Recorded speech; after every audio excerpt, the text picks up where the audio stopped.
स्नेनिल art of teaching या चॅनलवरती आपल्या सर्वांचं स्वागत आहे. विद्यार्थी मित्रांनो, लाडका भाऊ म्हणजेच मुख्यमंत्री युवा कार्य प्रशिक्षण योजना या संदर्भाने हा व्हिडिओ बनवतो आहे. विद्यार्थी मित्रांनो, आपल्याला माहिती आहे की नागपूर जिल्ह्याचं एक परिपत्रक आपल्याकडे आलेलं आहे विद्यार्थी मित्रांनो, आणि त्याचा व्हिडिओ सुद्धा बनवलेला आहे आणि मी ग्रुपला सुद्धा टाकलेला आहे. विद्यार्थी मित्रांनो, आपल्याला माहिती आहे की हा जो कार्यकाल आहे हा कार्यकाल 2 महिन्यात संपणार आहे आणि जे आपण संचालनालय आहे, आपलं जे डिपार्टमेंट आहे, या डिपार्टमेंटच्या माध्यमातून एक पत्र काढलं गेलं आणि त्या पत्राच्या ठिकाणी त्यांनी म्हटलेलं आहे की या ठिकाणी नागपूर जिल्ह्यामध्ये 1,00,000 पदभरती आपण करणार होतो युवा प्रशिक्षणाच्या माध्यमातून.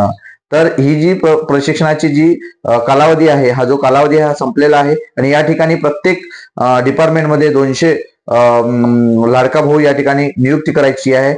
या संदर्भाने जे जुने विद्यार्थी होते त्यांना त्यांचा कार्यकाळ संपत आहे, तर नवीन नियुक्तीचं जे काही कार्य म्हणजे जी काही कारवाई आहे ती करण्यात यावी असं हे परिपत्रक आहे आणि हे 2 जानेवारीचं परिपत्रक आहे. यावरून असं दिसून येत आहे की आपल्याला कोणत्याही पद्धतीनं कोणत्याही प्रकारे आपल्याला या ठिकाणी परमनंट केलं जाणार नाहीये, सोबतच आपला कालावधी सुद्धा वाढणार नाही. आपली एक महत्वाची मागणी आहे विद्यार्थी मित्रांनो की आपला कालावधी वाढणं इम्पॉर्टंट आहे आणि परमनंट होणं किंवा मानधन वाढणं ही मागणी आपली महत्वाची नाही, तर आपलं कार्यकाळ वाढणं हे महत्वाचं आहे.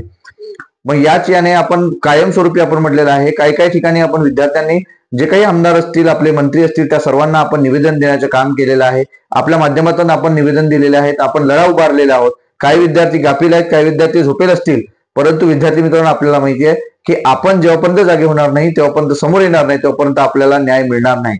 कारण हे महाराष्ट्र आहे आणि महाराष्ट्राचं सरकार आहे. आपल्याला माहिती आहे की जेव्हापर्यंत आपण इथून उठून उभे होणार नाही, न्याय मागणार नाही, कारण मागून फक्त भीक मिळत असते, हक्क आणि न्याय मिळत नाही, हे लक्षात ठेवायचं आहे विद्यार्थी मित्रांनो.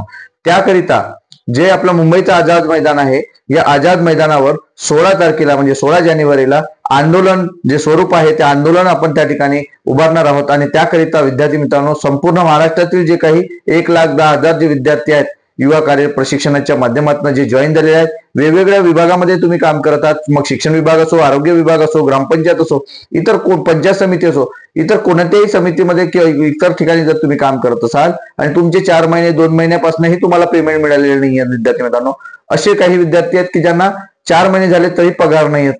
अशा एवढ्या साऱ्या समस्या असताना आपल्यासोबत शासन हे महायुतीचं सरकार खेळ खेळताना आपल्याला दिसत आहे. आणि आपल्याला माहित आहे हे गाजर जे आहे, हे लाडका भाऊचं गाजर आपल्याला निवडणुकीपूर्वी 1 महिन्यापूर्वी दिलेलं होतं, जेणेकरून आपण त्यावरती पिघलून आपण लोकांनी काय केलं, त्यांना मतदान केलं. आणि महायुतीचं सरकार जेव्हा आमच्याकडे आलं किंवा महायुतीचं सरकार आल्यानंतर शासनाने आपल्याला पुन्हा सांगितलं की आम्ही मात्र दिलेला शब्द आम्ही पाडू.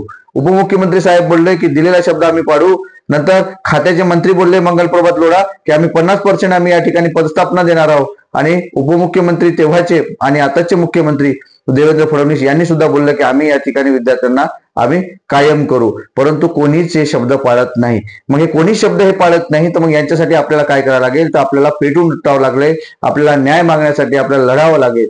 मग याच करिता हे 16 तारखेला 16 जानेवारीला आझाद मैदानावर जे काही आंदोलन पुकारलेलं आहे, या आंदोलनामध्ये संपूर्ण महाराष्ट्रातील जे काही लाडका भाऊ असतील, मग ते विदर्भातील गडचिरोलीपासनं तर तिकडे पालघरपासनं ते इकडे कोल्हापुरापासनं, तर संपूर्ण विद्यार्थी आपल्याला संपूर्ण महाराष्ट्रातील जे काही उमेदवार असतील, लाडका भाऊ असतील, त्यांनी आपल्या या मामाला आपला न्याय मागण्यासाठी या सर्व विद्यार्थ्यांनी या ठिकाणी जाणं गरजेचं आहे. कारण तेव्हाच आपल्याला न्याय मिळू शकते, तेव्हाच आपल्याला आपला हक्क मिळू शकते. आणि आपली महत्वाची मागणी असणार आहे विद्यार्थी मित्रांनो की आपला कालावधी वाढवून घेणं. कालावधी जेव्हापर्यंत वाढणार नाही तेव्हापर्यंत आपण परमनंट बद्दल बोलू शकणार नाही. कारण आपल्याला सर्वांना माहिती आहे शासन निर्णयामध्ये जो काही शासन निर्णय आहे, त्या शासन निर्णयामध्ये संपूर्ण जे काही अटी शर्ती दिलेल्या आहेत, या अटी शर्ती जर तुम्ही वाचलात तर आपल्याला नक्कीच समजेल की आपण 6 महिन्यासाठी नियुक्त केले होते आणि प्रशिक्षणार्थी म्हणून आपण त्या ठिकाणी नियुक्त केलेलं होतं.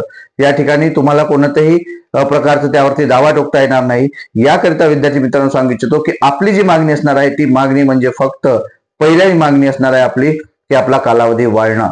कारण दुसरीकडे तुम्ही ऑपरेटर बघताय ग्रामपंचायत मध्ये, त्यांच्यासारखंच आपली ही डिमांड असणार आहे आणि त्यावरच आपण ठाम राहणं गरजेचं आहे. याकरिता संपूर्ण महाराष्ट्रातील विद्यार्थ्यांना सांगू इच्छितो की या ठिकाणी एकत्र या.